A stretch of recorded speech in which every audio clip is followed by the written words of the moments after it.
This presentation of the Law of Success in 16 Lessons by Napoleon Hill is brought to you by audioenlightenment.com. Copyright 2011, all rights reserved. The Law of Success, Lesson 4, The Habit of Saving. Man is a combination of flesh, bone, blood, hair, and brain cells. These are the building materials out of which he shapes, through the law of habit, his own personality. To advise one to save money without describing how to save would be somewhat like drawing the picture of a horse and writing under it, "This is a horse." It is obvious to all that the saving of money is one of the essentials for success, but the big question uppermost in the minds of the majority of those who do not save is, how can I do it? The saving of money is solely a matter of habit. For this reason, this lesson begins with a brief analysis of the law of habit. It is literally true that man, through the law of habit, shapes his own personality. Through repetition, any act indulged in a few times becomes a habit, and the mind appears to be nothing more than a mass of motivating forces growing out of our daily habits.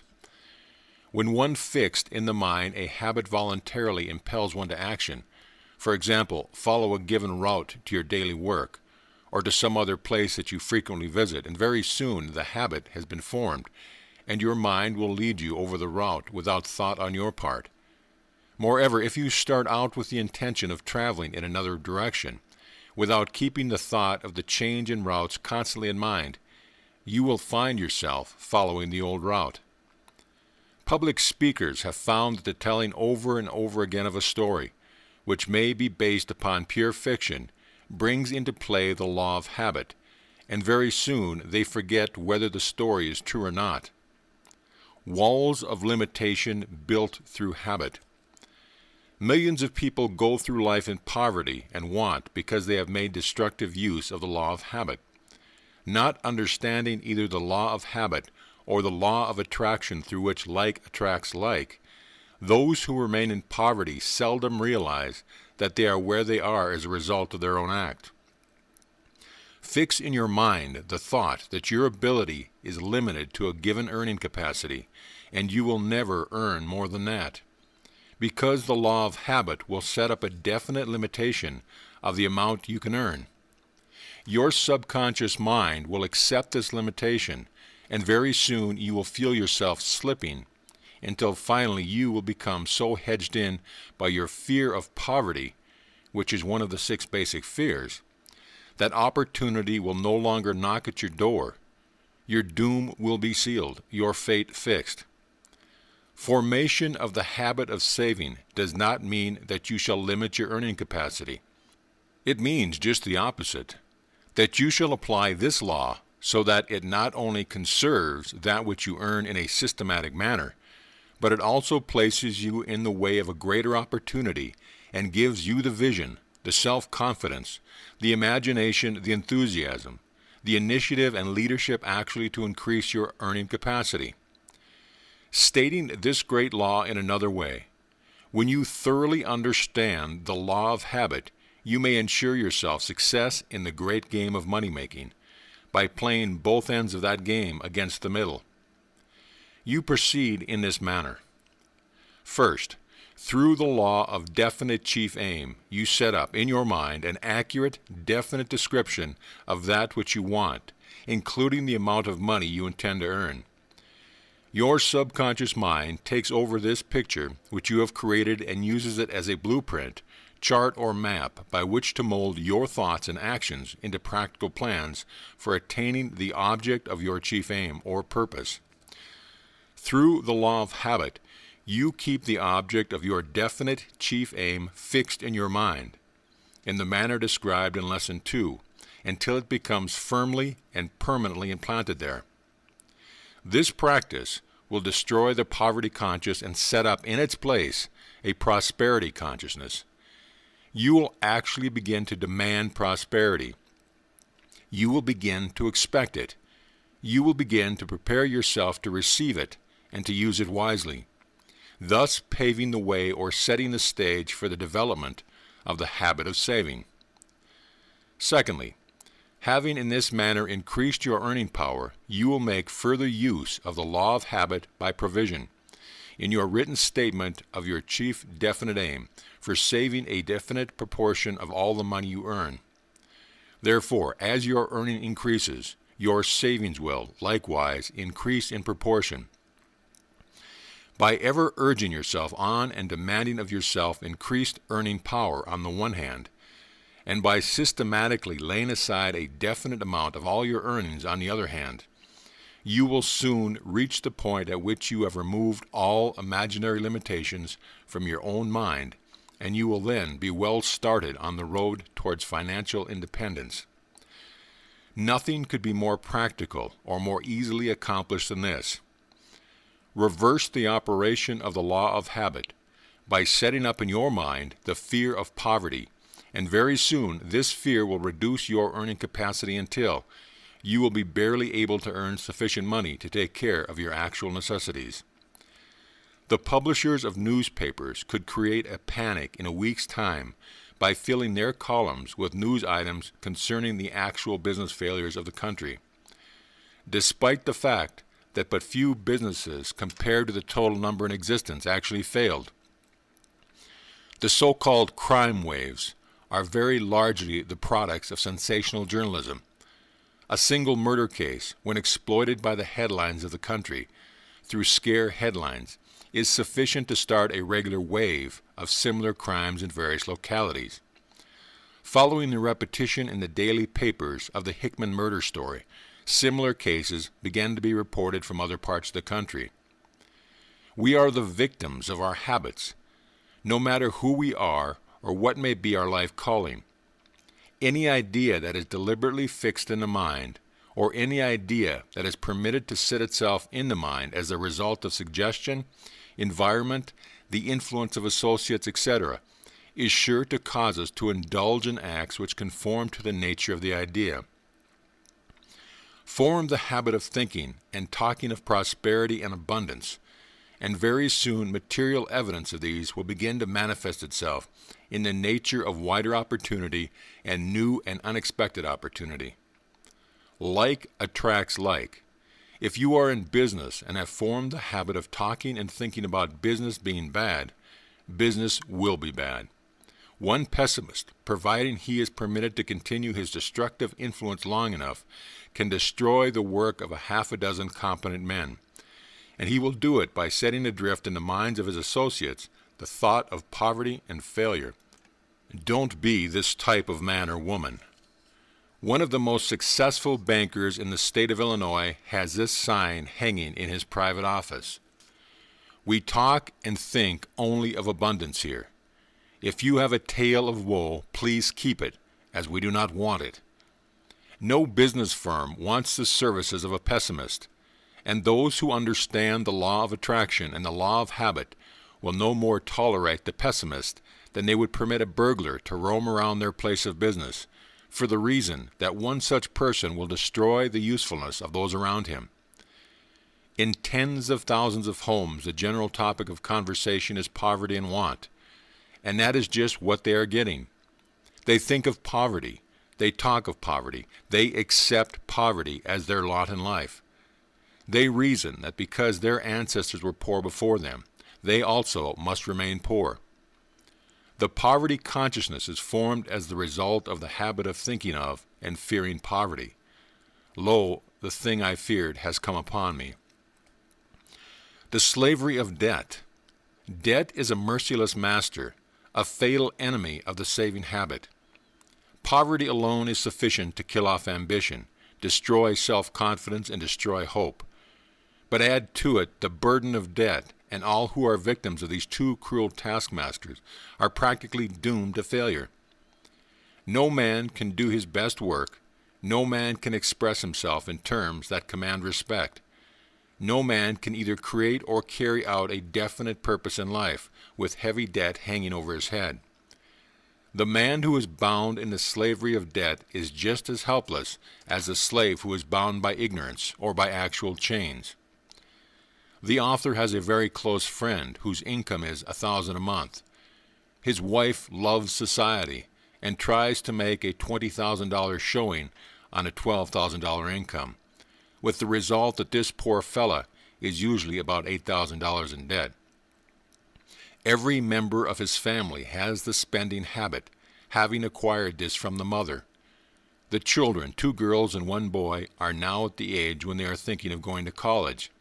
But this is impossible because of the father's debt. The result is dissension between the family and his children, which makes the entire family unhappy and miserable. It is a terrible thing even to think of going through life like a prisoner in chains, bound down and owned by somebody else on account of debts. The accumulation of debts is a habit. It starts in a small way and grows to enormous proportions slowly, step by step, until finally it takes charge of one's very own soul. Thousands of young men start their married lives with unnecessary debts hanging over their heads and never manage to get out from under the load.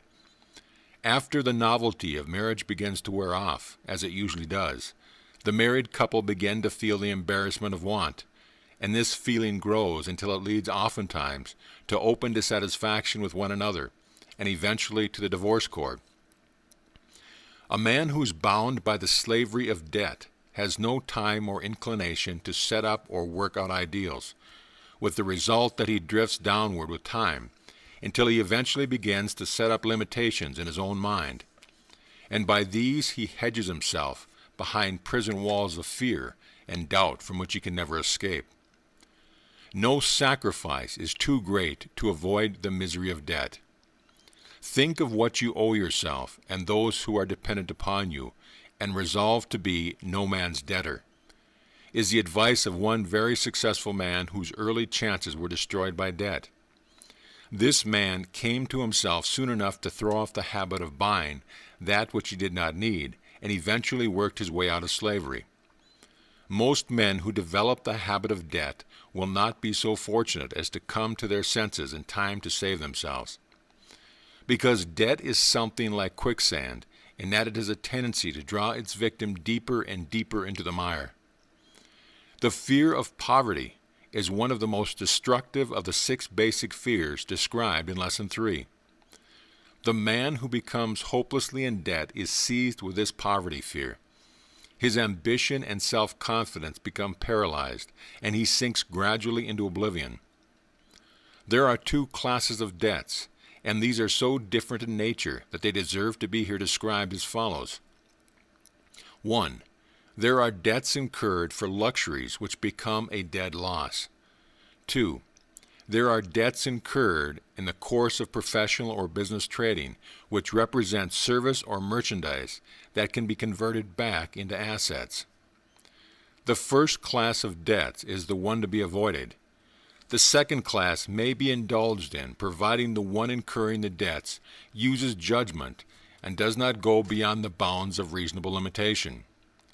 The moment one buys beyond his limitation, he enters the realm of speculation, and speculation swallows more of its victim than it enriches. Practically all people who live beyond their means are tempted to speculate with the hope that they may recoup, at a single turn of a wheel of fortune, so to speak, their entire indebtedness.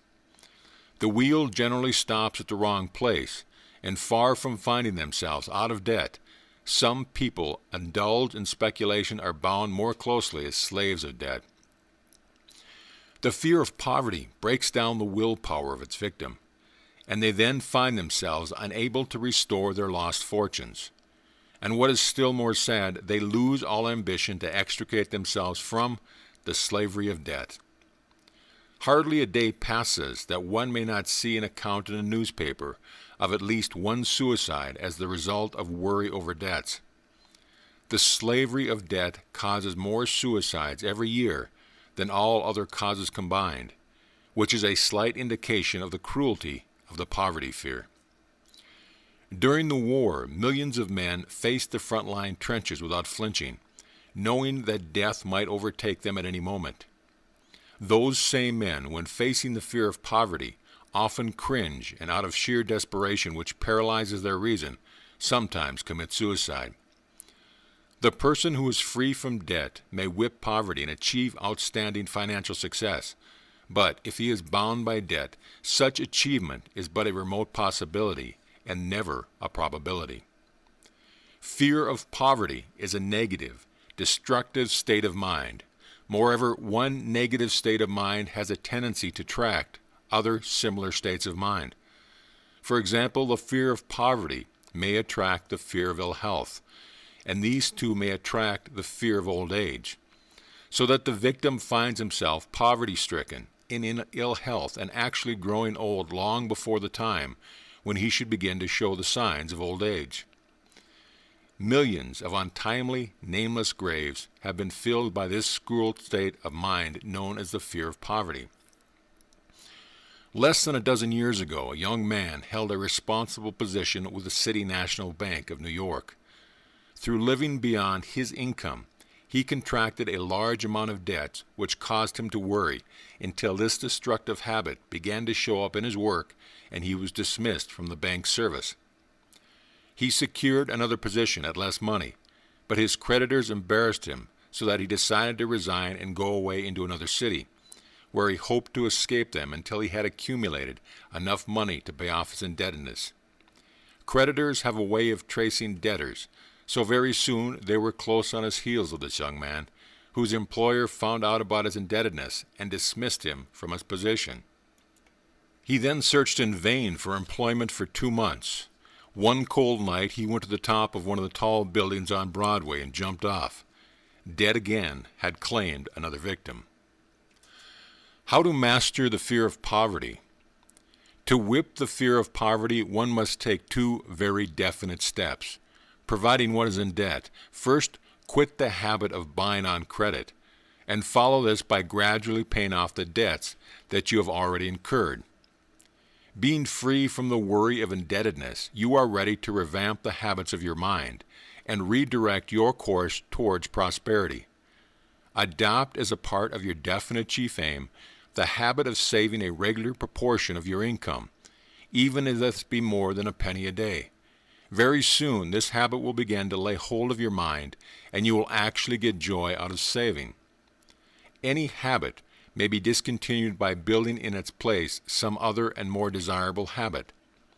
The spending habit must be replaced by the saving habit by all who attain financial independence. Merely to discontinue an undesirable habit is not enough, as such habits have a tendency to reappear unless the place they formerly occupied in the mind is filled by some other habit of a different nature. The discontinuance of a habit leaves a hole in the mind, and this hole must be filled up with some other form of habit, or the old one will return and claim its place. Throughout this course, many psychological formulas, which the student has been requested to memorize and practice, have been described. You will find such a formula in Lesson 3, the object of which is to develop self-confidence. These formulas may be assimilated so they become a part of your mental machinery through the law of habit, if you will follow the instructions for their use which accompany each of them. It is assumed that you are striving to attain financial independence.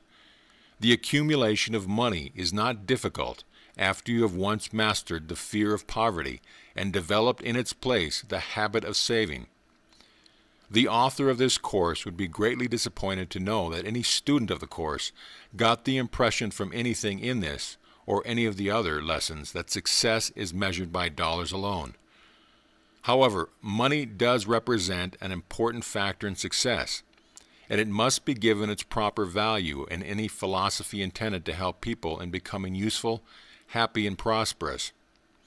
The cold, cruel, relentless truth is that in this age of materialism, a man is no more than so many grains of sand, which may be blown helter-skelter by every stray wind of circumstance, unless he is entrenched behind the power of money. Genius may offer many rewards to those who possess it, but the fact still remains that genius without money with which to give it expression is but an empty, skeleton-like honor. The man without money is at the mercy of the man who has it, and this goes regardless of the amount of ability he may possess, the training he has had, or the native genius with which he is gifted by nature. There is no escape from the fact that people will weigh you very largely in the light of bank balances, no matter who you are or what you can do. The first question that arises in the minds of most people when they meet a stranger is, how much money has he? If he has money, he is welcomed into homes and business opportunities are thrown his way. All sorts of attention are lavished upon him. He is a prince, and as such is entitled to the best of the land. But if his shoes are run down at the heels, his clothes are not pressed, his collar is dirty, and he shows plainly the signs of impoverished finances, woe be his lot. For the passing crowd will step on his toes and blow the smoke of disrespect in his face. These are not pretty statements, but they have one virtue. They are true. This tendency to judge people by the money they have, or their power to control money, is not confined to any one class of people. We all have a touch of it, whether we recognize the fact or not. Thomas Edison is one of the best known and most respected inventors in the world, yet it is no misstatement of fact to say that he would have remained a practically unknown, obscure personage had he not followed the habit of conserving his resources and shown his ability to save money. Henry Ford never would have got to first base with his horseless carriage had he not developed quite early in life the habit of saving. Moreover, had Mr. Ford not conserved his resources and hedged himself beyond their power, he would have been swallowed up by his competitors or those who covetously desire to take his business away from him long years ago. Many a man has gone a very long way toward success only to stumble and fall, never again to rise, because of lack of money and timeness of emergency. The mortality rate in business each year, due to lack of reserve capital for emergencies, is stupendous. To this one cause are due more of the business failures than to all other causes combined. Reserve funds are essential in the successful operation of business. Likewise, savings accounts are essential to success on the part of individuals. Without a savings fund, the individual suffers in two ways. First, by the inability to seize opportunities that come only to the person with some ready cash, and second, by embarrassment due to some unexpected emergency calling for cash. It might be said also that the individual suffers in still a third respect by not developing the habit of saving, through lack of certain other qualities essential for success which grow out of the practice of the habit of savings. The nickels, dimes, and pennies which the average person allows to slip through his fingers would, if systematically saved and properly put to work, eventually bring financial independence. Through the courtesy of a prominent building and loan association, the following table has been compiled, showing what a monthly saving of $5, $10, $25, or $50 will amount to at the end of 10 years. These figures are startling when one comes to consider the fact that the average person spends from $5 to $50 a month for useless merchandise or so-called entertainment. The making and saving of money is a science, yet the rules by which money is accumulated are so simple that anyone may follow them. The main prerequisite is a willingness to subordinate the present to the future by eliminating unnecessary expenditures for luxuries. A young man who was earning only $20 a week as a chauffeur for a prominent New York banker was induced by his employer to keep an accurate account of every cent he spent for 1 week. The following is an itemized list of his expenses: cigarettes, chewing gum, soda fountains, cigars, movie shows, shaves, newspapers, shoe shines, board and room, money on hand, $20. These figures tell a tragic story which might as well apply to the thousands of other people as to the young man who kept his account. His actual savings out of the $20 was only 53 cents. He spent $7.47 for items, every one of which could have been greatly reduced, and most of which could have been eliminated entirely. In fact, by shaving himself and shining his own shoes, he could have saved every cent of the $7.50. Now turn to the table made by the Building and Loan Association and observe what the saving of $7.50 a week would amount to. Suppose the amount this man actually saved had been only $25 a month. This saving would have increased to the snug sum of $5,000 by the end of the first 10 years. The young man in question was 21 years old at the time he kept his expense account. By the time he reached the age of 31 years, he could have had a substantial amount in the bank had he saved $25 a month. And this saving would have brought him many opportunities that would have led directly to financial independence. Some who are short-sighted, pseudo-philosophers are fond of pointing to the fact that no one can become rich merely by saving a few dollars a week. This may be true enough as far as the reasoning goes, which is not very far. But the other side of the story is that the savings of even a small sum of money places one in a position where oftentimes this small sum may enable one to take advantage of business opportunities which lead directly and quite rapidly to financial independence. The foregoing table, showing what a savings of $5 a month will amount to at the end of 10 years, should be copied and pasted on your mirror, where it will stare you in the face every morning when you get up and every night as you retire, providing you have not already acquired the habit of systematic savings of money. This table should be reproduced in letters and figures an inch tall and placed on the walls of every public school throughout the land, where it might serve as a constant reminder to all school children of the value of saving money. Some years ago, before giving serious thought to the value of the savings habit, this author made up an account of the money which had slipped through his fingers. The amount was so alarming that it resulted in the writing of this lesson and adding the habit of savings as one of the 15 laws of success.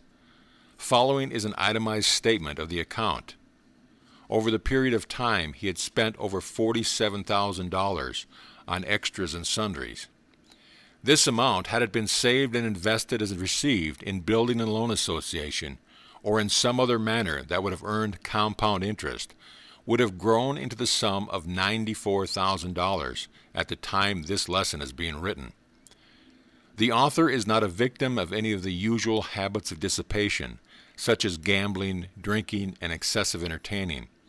It is almost unbelievable that a man whose habits of living are reasonably moderate could spend $47,000 within a little over 10 years without having anything to show for the money, but it can be done. A capital reserve of $94,000 working at a compound interest is sufficient to give any man all the financial freedom he needs. I recall one occasion when the president of a large corporation sent me a check for $500 for an address I delivered at a banquet given to the employees, and I distinctively recall what went through my mind when I opened the letter and saw the check. I had wanted a new automobile, and this check was exactly the amount required for the first payment. I had it spent before it had been in my hands 30 seconds. Perhaps this is the experience of the majority of people. They think more of how they are going to spend what they have than they do about ways of means of savings. The idea of savings and the self-control and self-sacrifice which must accompany it is always accompanied by thoughts of an unpleasant nature. But oh, how it does thrill one to think of spending. There is a reason for this, and that reason is the fact that most of us have developed the habit of spending while neglecting the habit of saving. And any idea that frequents the human mind but seldom is not as welcome as that which frequents it often. In truth, the habit of saving can be made as fascinating as the habit of spending, but not until it has become a regular, well-grounded, systematic habit. We like to do that which is often repeated, which is but another way of stating what the scientists have discovered, that we are victims of our habits. The habit of saving money requires more force of character than most people have developed, for the reason that saving means self-denial and sacrifice of amusements and pleasure in scores of different ways. For this very reason, one who develops the savings habit acquires, at the same time, many of the other needed habits which lead to success, especially self-control, self-confidence, courage, poise, and freedom from fear. How much would one person save? The first question that will arise is, how much should I save? The answer cannot be given in a few words, for the amount one should save depends upon many conditions, some of which may be within one's control and some of which may not. Generally speaking, a man who works for salary should apportion his income about as follows: savings account 20%, living, clothes, food and shelter 50%, education 10%, recreation 10%, life insurance 10%, for a total of 100%. The following, however, indicates the approximate distribution which the average man actually makes of his income. Savings account, nothing. Living, clothes, food and shelter, 60%. Education, 0%. Recreation, 35%. Life insurance, 5%, with a total of 100%. Under the item of recreation is included, of course, many expenditures that do not really recreate, such as money spent for alcoholic drinks, dinner parties, and other similar items which may actually serve to undermine one's health and destroy character.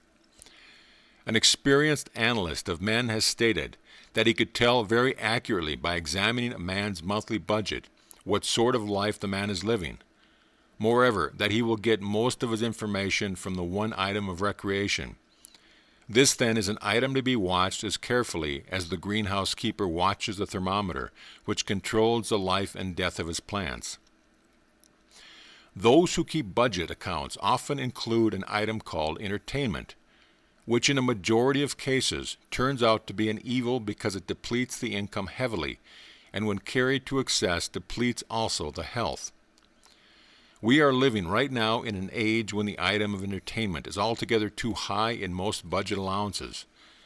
Tens of thousands of people who earn not more than $50 a week are spending as much as 1/3 of their income for what they call entertainment, which comes in a bottle with a questionable label on it at anywhere from $6 to $12 a quart. Not only are these unwise people wasting the money that should go into a savings fund, but of far greater danger, they are destroying both character and health. Nothing in this lesson is intended as a preachment or morality, or on any other subject.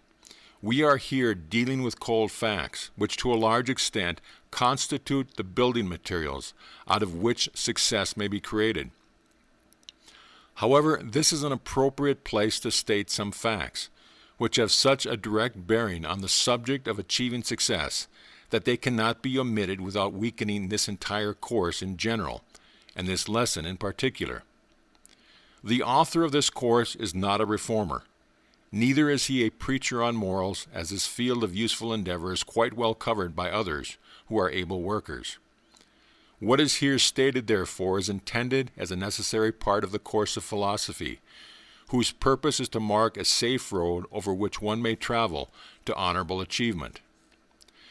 During the year 1926, the author was in partnership with the late Don R. Mellett, who was at that time the publisher of the Canton Daily News. Mr. Mellett became interested in the law of success philosophy because it offered, as he believed, sound counsel to young men and young women who really wished to get ahead in life. Through the pages of the Daily News, Mr. Mellett was conducting a fierce battle against the underworld forces of Canton. With the aid of detectives and investigators, some of whom were supplied by the governor of Ohio, Mr. Mellett and the author gathered accurate data concerning the way most of the people in Canton were living. In July 1926, Mr. Mellett was assassinated from ambush, and 4 men, one of them a former member of the Canton police force, are now serving life sentences in the Ohio State Penitentiary for the crime. During the investigation into crime conditions in Canton, all reports came to the author's office, and the data here described are therefore known to be absolutely accurate. One of the officials of a large industrial plant whose salary was $6,000 a year paid a Canton bootlegger an average of $300 a month for the liquor, if stuff be called liquor, which he used for entertaining. His wife participated in these entertainments, which took place in his own home. A paying teller in a bank, whose salary was $150 a month, was spending on average of $75 a month on liquor.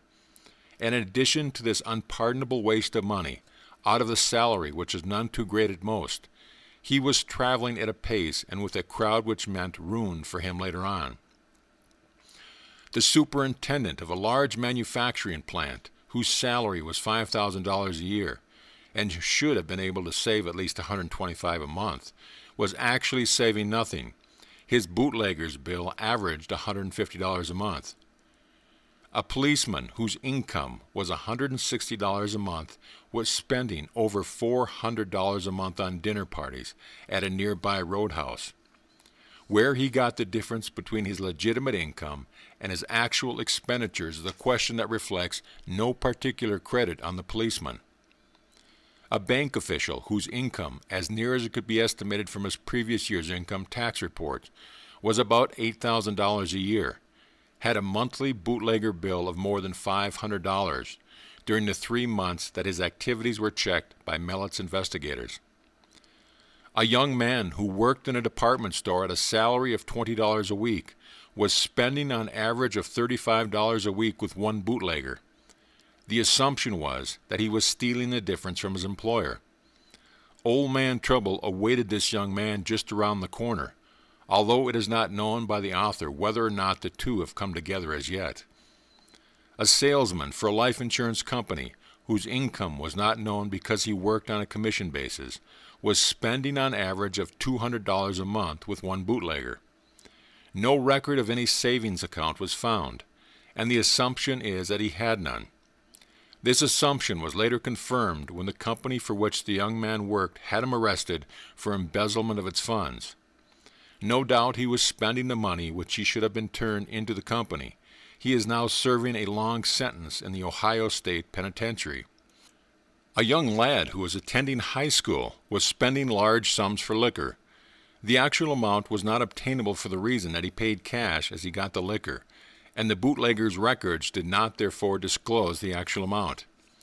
Later this boy's parents had him locked up to save him from himself.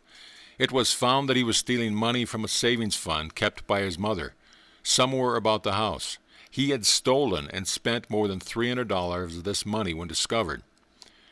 This author conducted a lecture bureau in 41 high schools, where he lectured once a month during the entire school season. The principals of these high schools stated that less than 2% of the students showed any tendency towards saving money, and an examination through the aid of a questionnaire prepared for that purpose disclosed the fact that only 5% of the students, out of a total of 11,000 of the high school aged, believed that the savings habit was one of the essentials for success. It is no wonder the rich are becoming richer and the poor are becoming poorer. Call this a socialistic statement if you please, but the fact bears out its accuracy. It is not difficult for any man to become rich in a country of spendthrifts such as these, where millions of people spend every cent that comes into their possession. Many years ago, before the present wave of mania for spending spread over the country, F.W. Woolworth devised a very simple method of catching the nickels and dimes that millions of people throw away for trash, and his system netted him over $100 million in a few years' time. Woolworth has died, but his system of saving nickels and dimes continues, and its estate is growing bigger and bigger. 5 and 10-cent stores are usually painted with a bright red font. This is an appropriate color, for red denotes danger. Every 5 and 10-cent store is a striking monument that proves to the nicety that one of the cardinal faults of this generation is the spending habit. We are all victims of habit. Unfortunately for most of us, we are reared by parents who have no conception whatsoever of the psychology of habit. And without being aware of their fault, most parents aid and abet their offsprings in the development of the spending habit by overindulgence with spending money and by lack of training in the habit of saving. The habits of early childhood cling to us all through life. Fortunate indeed is the child whose parents have the foresight and the understanding of the value as a character builder of the habit of saving to inculcate this habit into the minds of their children. It is a training that yields rich rewards. Give the average man $100 that he did not contemplate receiving, and what will he do with it? Why, he will begin to cogitate in his own mind on how he can spend the money. Dozens of things that he needs or thinks he needs will flash into his mind, but it is a rather safe bet that will never occur to him unless he has acquired the savings habit to make this $100 the beginning of a savings account. Before night comes, he will have the $100 spent, or at least he will have decided in his mind how he is going to spend it, thus adding more fuel to the already too bright flame of habit of spending. We are ruled by our habits. It requires force of character, determination, and power of firm decision to open a savings account, and then to add to it on a regular basis, if small portion of all subsequent income. There is one rule by which any man may determine, well in advance, whether or not he will ever enjoy the financial freedom and independence which is so universally desired by all men, and this rule has absolutely nothing to do with the amount of one's income. The rule is that if a man follows the systematic habit of saving a definite proportion of all money he earns or receives in other ways, he is practically sure to place himself in a position of financial independence. If he saves nothing, he is absolutely sure never to be financially independent, no matter how much his income may be. The one and only exception to this rule is that a man who does not save might possibly inherit such a large sum of money that he could not spend it, or he might inherit it under a trust which would protect it for him. But these eventualities are rather remote, so much so in fact that you cannot rely upon such a miracle happening to you. This author enjoys a rather close acquaintance with many hundreds of people throughout the United States and in some foreign countries. For nearly 25 years he has been watching many of these acquaintances and knows, therefore, from actual experience how they live, why some of them have failed, why others have succeeded, and the reasons for both failures and success. This list of acquaintances covers men who control hundreds of millions of dollars and actually own many millions which they have acquired. Also men who have had millions of dollars, all of which passed through their fingers, and they are now penniless.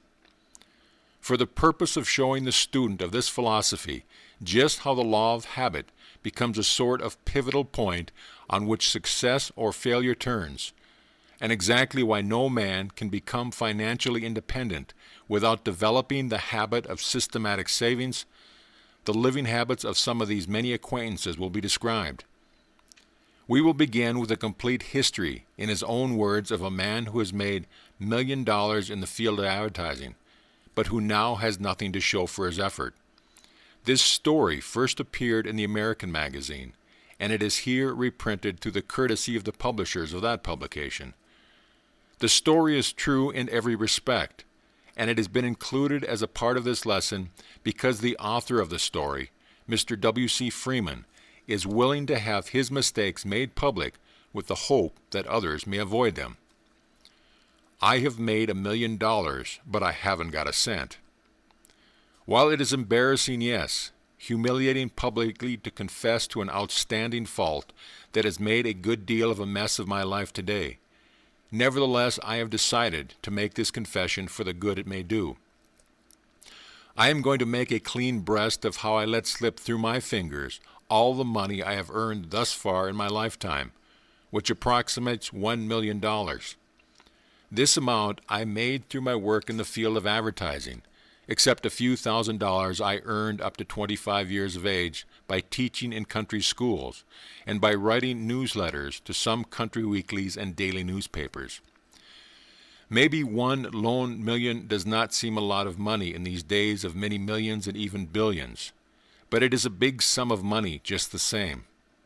If there are any who think to the contrary, let them count $1 million. I tried to figure out the other night how long it would take to do so. I found I could count an average of 100 a minute. On this basis, it would take me 20 days of 8-hour days each, plus 6 hours and 40 minutes on the 21st day to do the stunt. I doubt very much if you or I were given an assignment to count $1,000,000 bills upon the promise that all of them would be ours at the end of the time, that we could complete it. It would probably drive us mad, and a lot of use the money would be to us then, wouldn't it? Let me say at the outset of my story that I do not regret, not for 1 minute, that I spent 90% of the money I made. To wish any of this 90% back at this time would make me feel that I would have denied much happiness to my family and to many others. My only regret is that I spent all of my money, and besides, if I had today the 10% I could have saved easily, I would have had $100,000 safely invested and no debts. If I had this money, I would feel really and truly that I was rich, and I mean just this, for I have never had a desire to accumulate money for money's sake. Those school teaching and newspaper correspondence days of mine brought some cares and responsibilities, but they were met optimistically. I married at the age of 21, with the full approval of parents on both sides, who believed thoroughly in the doctrine preached by Henry Ward Beecher, that early marriages are virtuous marriages. Just 1 month and 1 day after I was married, my father met a tragic death. He was suffocated by coal gas. Having been an educator all his life, and one of the best, he had not accumulated any money. When he passed out of our family circle, it was up to all of us to pull together and get along somehow, which we did. Apart from the void left in my home by my father's death, my father and I and my mother and the only sister lived together. We had a joyful life, despite the fact that it was a tight squeeze to make ends meet. My mother, who was exceptionally talented and resourceful, she had taught school with my father until I was born, decided to open our home to a married couple, old friends of the family. They came to live with us, and their board helped to pay expenses. My mother was known far and wide for the wonderful meals she served.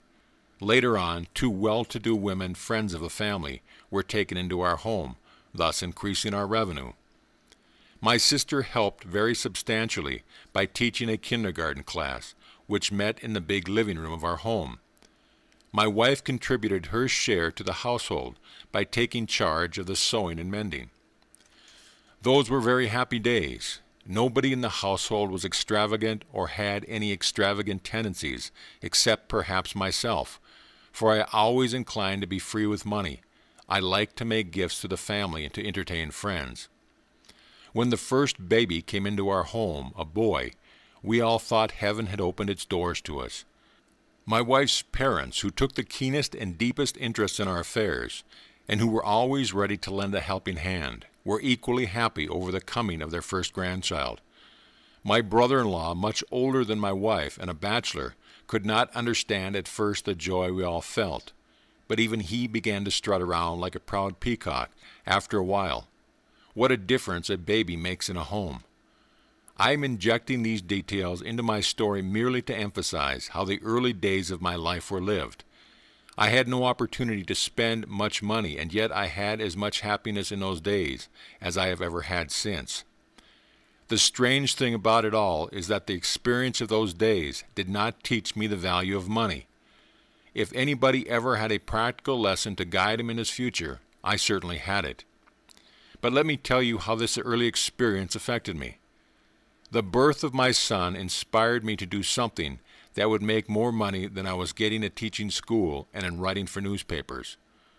I did not want my wife, mother, and sister to feel that they would have to continue indefinitely to do their part in sustaining the household. Why should a fellow, big and strong and healthy, as I have always been, and with a reasonable amount of ability, be content to remain a spoke in the wheel?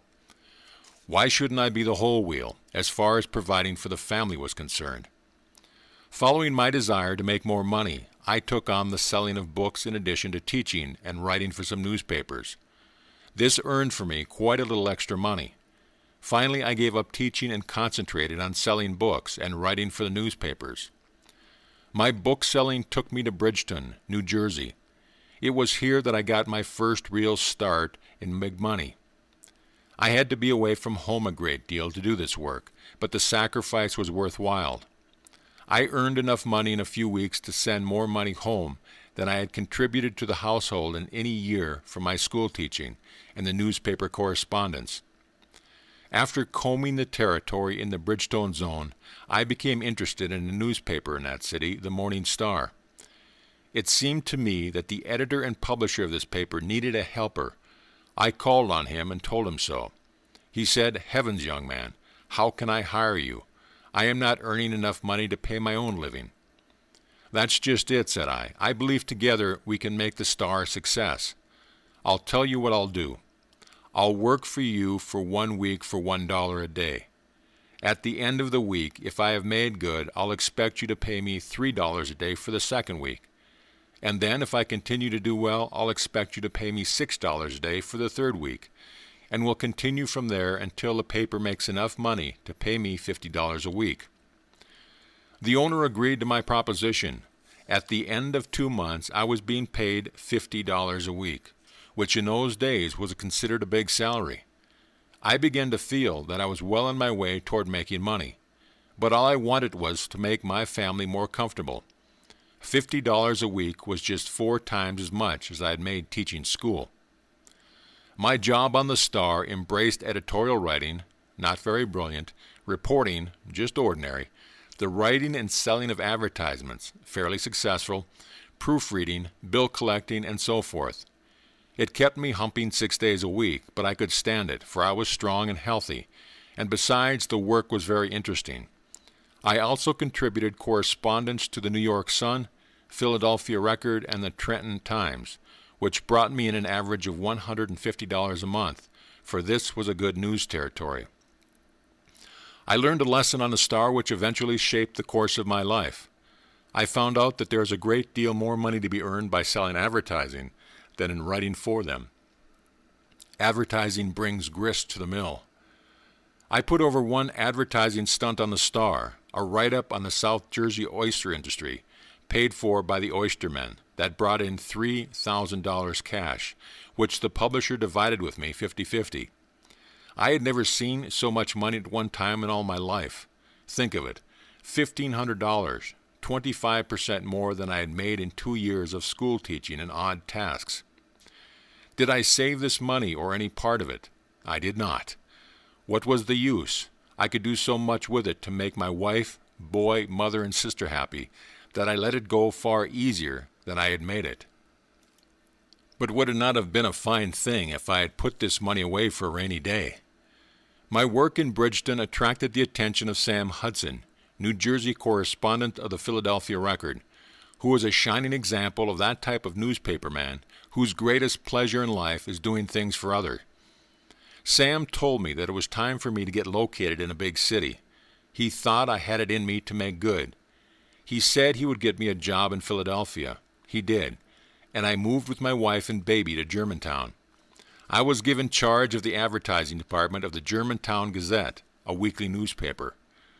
At the start, I did not make as much money as I had earned in Bridgestone, because I had a chance to give up my newspaper correspondence.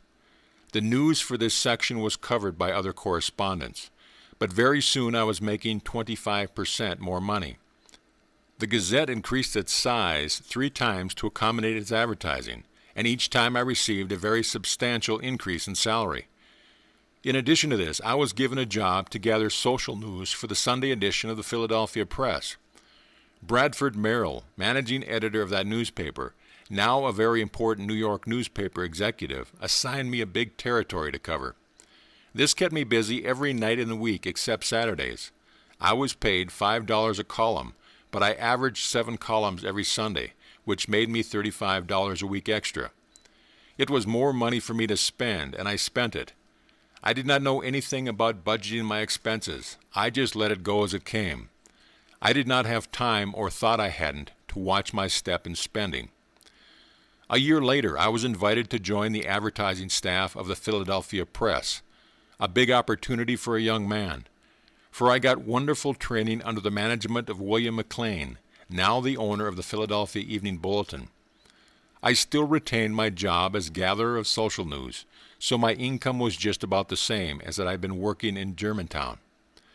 But before long, my work attracted the attention of James Elverson Sr., publisher of the old Saturday Night and Golden Days, who had just purchased the Philadelphia Inquirer. I was offered and accepted the advertising management of this newspaper. This meant a big increase in my income. And soon afterward there came a happy increase in my family, the birth of my daughter. Then I was able to do what I'd longed to do since the birth of my son. I got the family together again under one roof. My wife had 2 babies, my mother and sister. At last I was able to relieve my mother of any cares or responsibilities, and never again did she either of us as long as she lived. She died in her 81st year, 25 years after my father's death. I shall never forget her last words to me. "Will, you have never caused me a moment's worry since you were born, and I could not have had more than you have given me had I been the Queen of England." I was making at this time 4 times more money than my father had made us as superintendent of public schools in my hometown of Phillipsburg, New Jersey. All the money, however, passed out of my pockets as easily as water flows through a sieve. Expenses increased with every increase in my income, which is the habit, I suppose, with most people. There was no sane reason, though, for letting my expenses go beyond my income, which it did. I found myself piling up debts, and from this time on, I was never out of debt. I did not worry about my debts, though, for I thought I could pay them off at any time. It never occurred to me, not until fully 25 years later, that debt eventually would bring upon me not only great anxiety and unhappiness, but that I would lose friends and credit as well. But I must pat myself on the back for one thing. I was giving full rein to my big fault, spending money as fast as I made it, often faster, but I never shirked my work. I was always trying to find more things to do, and I always found them. I spent very little time with my family. I would go home to dinner every night and romp with the babies until their bedtime. Then I would return to the office and often work again. So the years went by. Another daughter arrived. Presently I wanted my daughters to have a pony and a cart, and I wanted my son to have a riding horse. Then I thought I needed a team to take me around the family, driving them to a closed coop or an open trap. I got them all. Instead of one horse and a carryall, or perhaps a team, which would have been sufficient for our needs and something we could have afforded, I had to have a stable, with all that goes with it.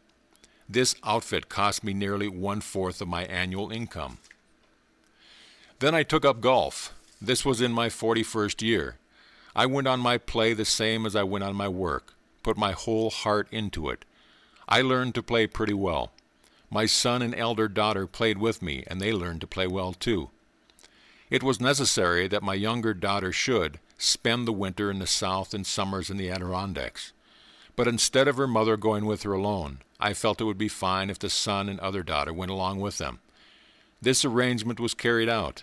They went to Pinehurst, North Carolina, every winter, and to expensive resorts in the Adirondacks or in New Hampshire in the summer.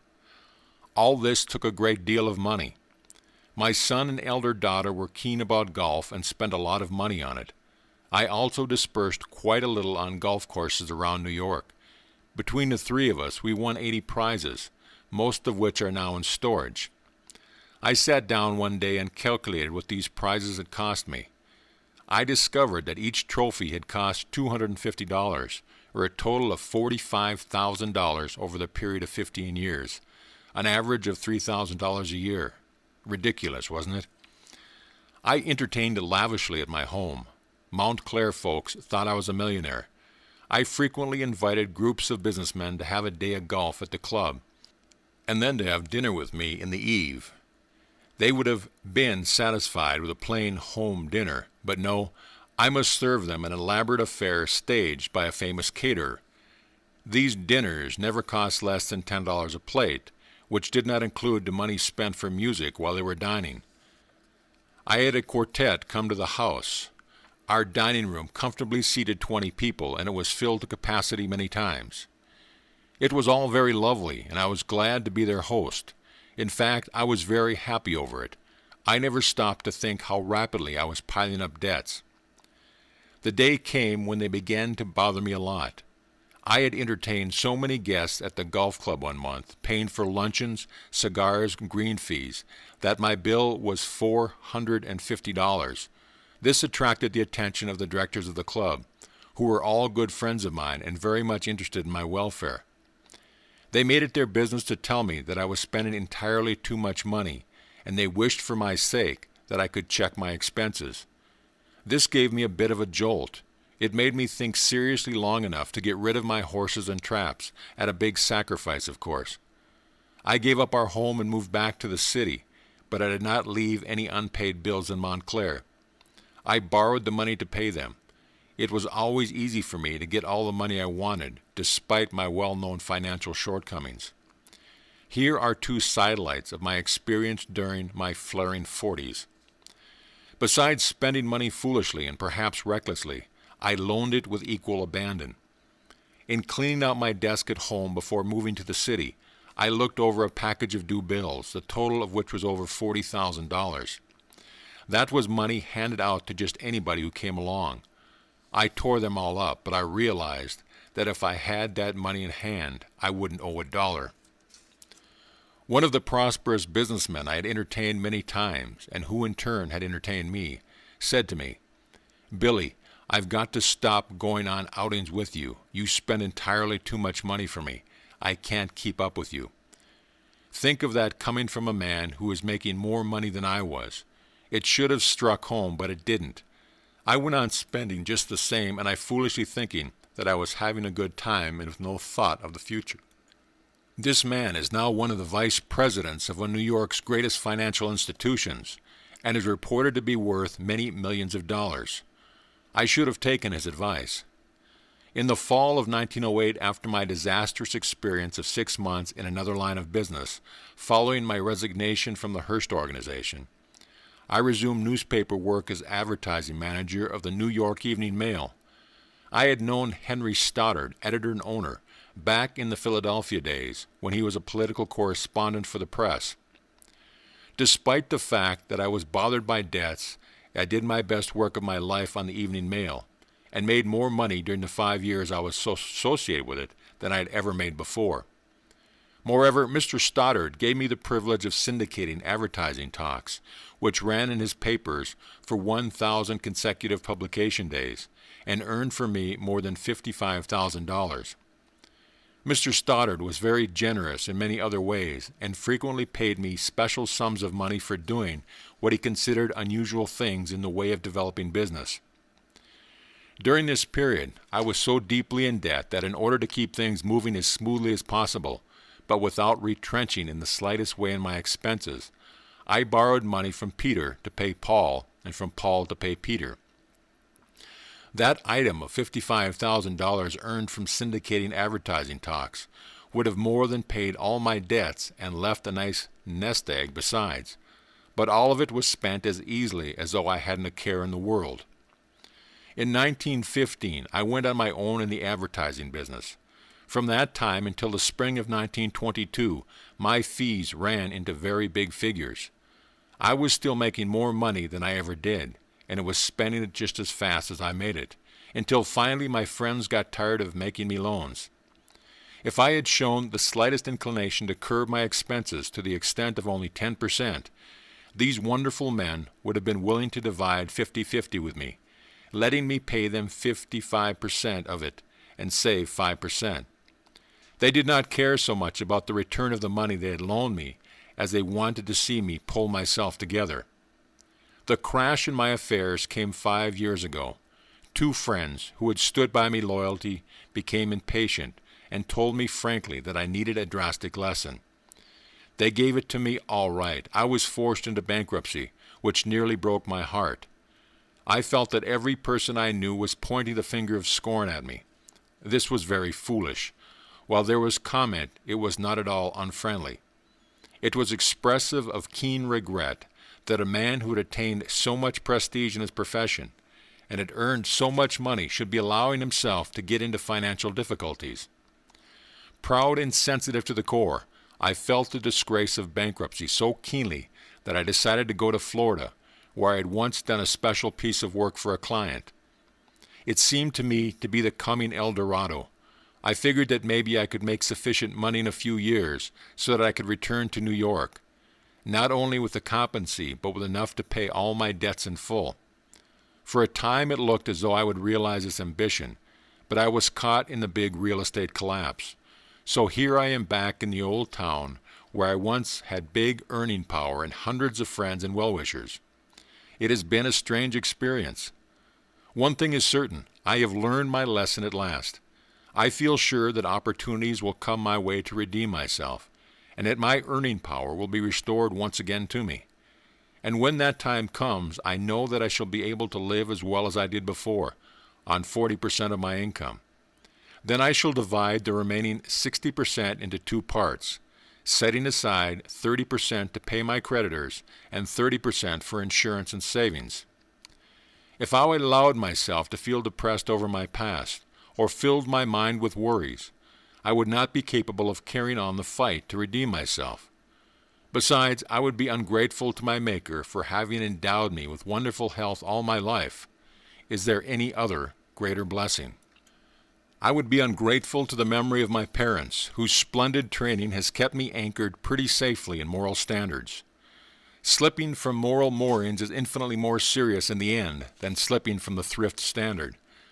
I would lack appreciation of the encouragement and support I have had in generous measures from hundreds of businessmen and to many good friends who helped me build a fine reputation in my profession. These memories are the sunshine of my life, and I shall use them to pave the way to my future achievements. With abundance of health, unfaltering faith, unflagging energy, unceasing optimism, and unbounded confidence that a man can win his fight, even though he commences late in life to realize the kind of fight he must make is therefore anything but death to stop him. Mr. Freeman's story is the same as that which might be told by thousands of other men who saved nothing, with the exception that the amounts of their incomes would vary. The manner of living, the way the money was spent and why was told in Mr. Freeman's narrative show the way the spender's mind works. Compilation of statistics covering family incomes and expenditures of over 16,000 families of men who have been analyzed by the author disclose some facts that will help the person who wishes to budget his income and disbursements on a practical working basis that is sound and economical. The average income runs all the way from $100 to $300 per month. The budget allowance covering incomes within these two amounts should be about as follows. A family consisting of two persons whose income is $100 a month should manage to set aside at least $10 or $12 a month for the savings account. The cost of shelter or rent should not exceed $25 to $30. Food costs should average about $25 to $30. Clothing should be kept within an expenditure of $15 to $20 a month. Recreation and incidentals should be kept down to $8 to $10 a month. A family whose income is $100 a month, should that income be increased to $125, ought to save at least $20 of that amount. A family of two persons whose income is $150 a month should budget their funds about as follows: savings $25, shelter or rent $35 to $40, food $35 to $40, clothes $20 to $30, recreation $10 to $15. Some might argue that a family of two making a rye of $300 a month might live just as cheaply as one making but $100 or $125. However, this is not quite correct, because one who has the ability to earn $300 a month must, as a rule, associate with people who make better appearance and more entertainment necessary. A single man earning $100 a month, $150 or $300 should save considerably more than a man with a family could on the same amount. As a rule, a single man who has no dependents and who is not in debt should live on a budget of $50 a month for room and board, and not to exceed $30 a month for clothes and perhaps $10 for recreation. A girl living away from home on the same income would require a slightly larger allowance for clothes, as women's general apparel is more costly than men's. It is a common practice today for families to purchase automobiles on monthly payments, which involve too great an expenditure compared to their income. A man with a forward income has no business purchasing a Studebaker car. He should curb his desire and content himself with a Ford. Many single men spend their entire incomes and often go into debt because they maintain automobiles out of keeping up with such incomes. This common practice is fatal to success as far as financial independence may be considered a part of success in thousands of instances. The installment plan of buying has become so common, and it is so easy to purchase practically anything one desires, that the tendency to spend out of proportion to one's income is rapidly increasing. This tendency must be curbed by the person who has made up his mind to gain financial independence. It can be done by anyone who is willing to try. Another evil, which is both an evil and a blessing, is the fact that this country is so very prosperous that money comes easily, and if not watched, it goes still more easily. Since the beginning of the World War, there has been a steady demand for practically everything manufactured in the United States, and this condition of prosperity has caused people to lapse into a state of careless, unjustified spending. There is no virtue in keeping up with the pace set by the neighbors, when this means sacrifice of the habit of saving a regular portion of one's income. It is far better in the long run to be considered a bit behind the times than it is to go along with the youth into the days of maturity and finally into old age without having formed the habit of systematic savings. It is better to sacrifice during the age of youthfulness than it is to be compelled to do so during the age of maturity, as all who have not developed the habit of saving generally have to do. There is nothing quite so humiliating that carries such great agony and suffering as poverty and old age, when personal services are no longer marketable and one must turn to relatives or to charitable institutions for existence. A budget system should be maintained by every person, both the married and the single, but no budget system will work out if the person trying to keep it lacks the courage to cut expenses on such items as those of entertainment and recreation. If you feel so weak in willpower that you think it is necessary to keep up with the Joneses, with whom you associate socially and whose income is greater than your own, or who spends all of their income foolishly, then no budget system can be of any service to you. Forming the savings habit means, to some extent at least, you must seclude yourself from all except a well-selected group of friends who enjoy you without elaborate entertaining on your part. To admit that you lack the courage to trim down your expenditures so that you can save money, even if only a small amount, is the equivalent of admitting at the same time a lack of a sort of character which leads to success. It has been proved many times too numerous to be mentioned that people who have formed the habit of saving money are always given preference in positions of responsibility. Therefore, the saving of money not only adds advantage in the nature of preferred employment and a larger bank account, but it also increases the actual earning capacity. Any businessman will prefer to employ a man who saves money regularly, not because of the mere fact that such person saves money, but because of the characteristics possessed by such a person which make him or her more efficient. Many firms will not employ a man or a woman who does not save money. It should be a common practice for all business houses to require all employees to save money. This would be a blessing to thousands of people who would not otherwise have the willpower to form the savings habit. Henry Ford has gone a long way, perhaps as far as is expedient, to induce his employees not only to save their money, but to spend what they do spend wisely, and to live sanely and economically. The man who induces his employees to form the habit of saving is a practical philanthropist. Opportunities that come to those who have saved money. A few years ago, a young man came to Philadelphia from the farming district of Pennsylvania and went to work in a printing plant. One of his fellow workmen owned some shares in a building and loan company and had formed the habit of saving $5 a week through the association. This young man was influenced by his associate to open an account with the building and loan company. At the end of 3 years, he had saved $900. The printing plant for which he worked got into financial difficulty and was about to fail. He came to the rescue with his $900, which he had saved in small amounts, and in return was given a half interest in the business. By inaugurating a system of close economy, he helped the business to pay off its indebtedness, and today he is drawing out of it, as is half of the profits, a little better than $25,000 a year. This opportunity never would have come, or if it had, he would not have been prepared to embrace it, had he not formed the habit of saving money. When the Ford automobile was perfected during the early days of its existence, Henry Ford needed capital to promote the manufacture and sale of his product. He turned to a few friends who had saved up a few $1,000s, one of whom was Senator Couzens. These friends came to his rescue, put in a few $1,000s with him, and later drew out millions of dollars in profits. When Woolworth first started his 5 and 10 cent store plan, he had no capital, but he turned to a few friends who had saved, by the closest sort of economy and great sacrifice, a few $1,000s. These friends staked him, and later they were paid back hundreds of thousands of dollars in profit. Van Heusen, of soft collar fame, conceived the idea of producing a semi-soft collar for men. His idea was sound, but he had not a cent to promote it.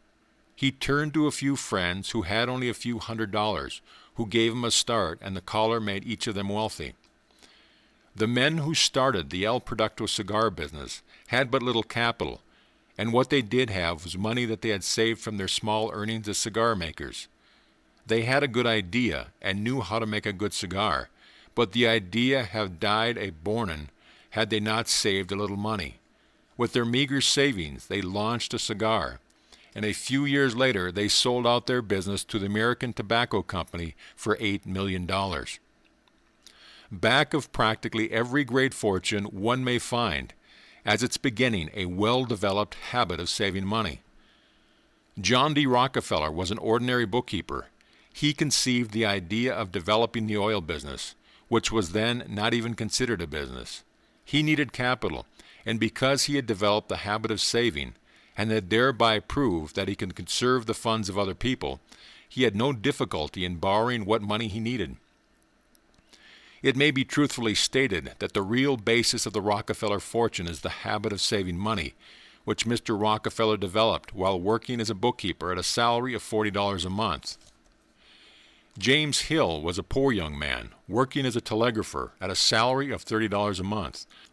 He conceived the idea of the Great Northern Railway system, but his idea was out of proportion to his ability to finance.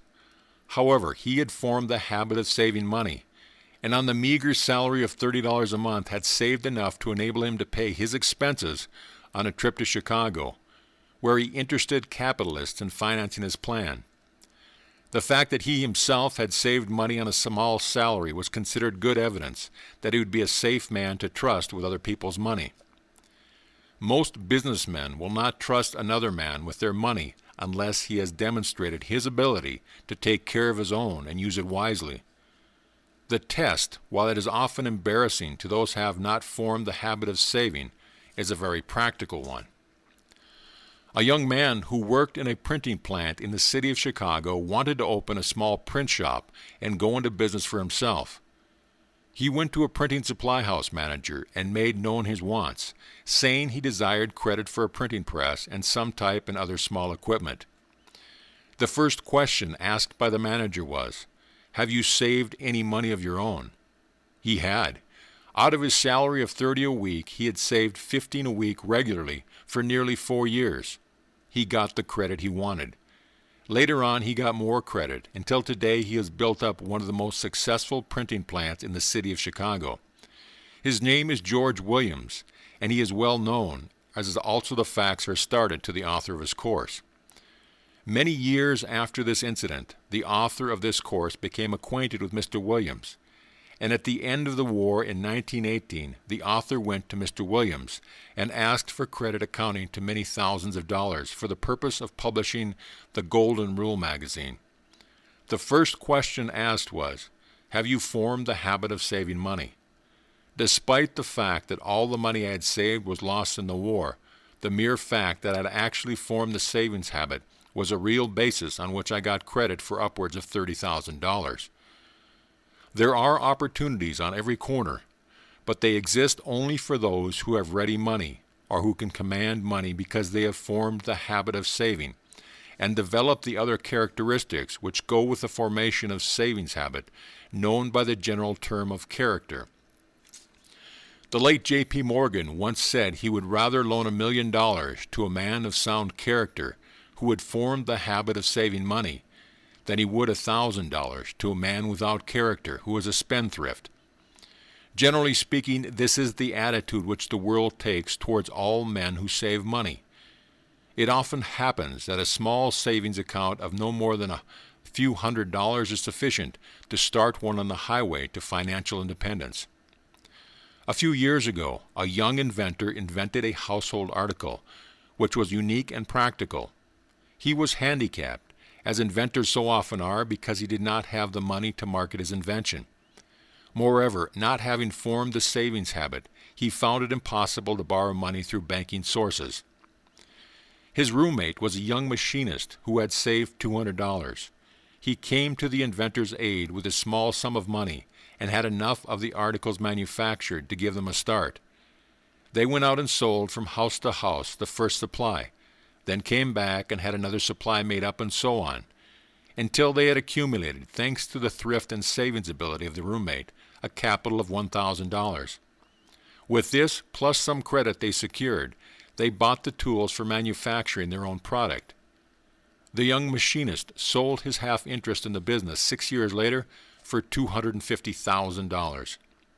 He never would have handled this much money during his entire life had he not formed the habit of saving, which enabled him to come to the rescue of his inventor friend. This case might be multiplied 1,000 times with but slight variation to the details, as it is fairly descriptive of the beginnings of many great fortunes that have been made and are now in the making in the United States. It may seem like a sad, cruel fact, but it is a fact nonetheless, that if you have no money and have not developed the habit of saving, you are out of luck, as far as availing yourself of the opportunity to make money is concerned. It can do more harm to repeat. In fact, it should be repeated over and over again, that the real start of nearly all fortunes, whether great or small, is the formation of the habit of saving money. Get this basic principle firmly planted in your mind, and you will be well on your road toward financial independence. It is a sad sight to see a man, well along in years, who has sentenced himself to the wearisome treadmill of hard labor all the days of his life because he has neglected forming the habit of saving money. Yet there are millions of such men living in the United States alone today. The greatest thing in life is freedom. There can be no real freedom without a reasonable degree of financial independence. It is a terrible thing to be compelled to be at a certain place, at a certain task, perhaps a task which one does not like, for a certain number of hours every working day of the week, for a whole lifetime. In some ways, this is the same as being in prison, since one's choice of action is always limited. It is really no better than being in prison with the privilege of a trustee, and in some ways it is even worse because the man who is imprisoned has escaped the responsibility of providing a place to sleep, something to eat, and clothes to wear. The only hope of escape from this lifelong toil which curtails freedom is to form the habit of saving money, and then live up to that habit, no matter how much sacrifice it may require. There is no other way out of millions for people. And unless you are one of the rare exceptions, this lesson and all these statements of fact are meant for you and apply to you. Verse: neither a borrower nor a lender be, for loan oft losses both itself and friend, and borrowing dulls the edge of husbandry. This above all, to thine own self be true, and it must follow as the night the day. Thou cannot nay thee false to any man. Shakespeare. End of Lesson 4.